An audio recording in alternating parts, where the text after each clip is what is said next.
ওয়াকফ property 6/12 পরে যারা 46টা documents দিয়ে যারা নথিভুক্ত করতে পারল না তাদেরকে এবারে লিগ্যাল ব্যাটেলে যেতে হবে। এর জন্য দায়ীকে মুসলমানদের ভোটে নির্বাচিত তৃণমূল কংগ্রেস সরকার, তার মুখ্যমন্ত্রী।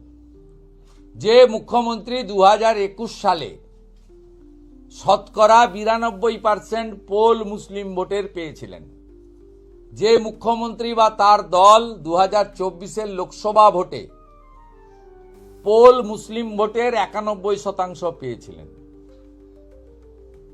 যিনি রেড রোডে প্রার্থনাতেও যোগ দেন, দুর্গাপূজাতে হিজাব পরেও যান, পার্ক সার্কাসে ইফতারেও যান, এগুলি যে সব লোক দেখানো একটা ভণ্ড, ভোটের জন্য মুসলিমদেরকে ব্যবহার করেন, মুসলিমদেরকে উত্তেজিত করে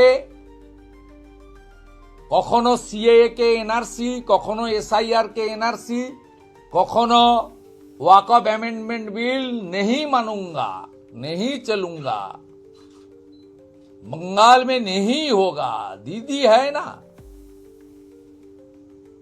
তিনি আজকে পশ্চিম বাংলায় নিবন্ধীকৃত ওয়াকফ প্রপার্টি যেগুলো উম্মিত পোর্টালে এলো না তাদের বাকিটাকে তিনি নিজেই আনঅথরাইজ কার্যত করে দিলেন। যত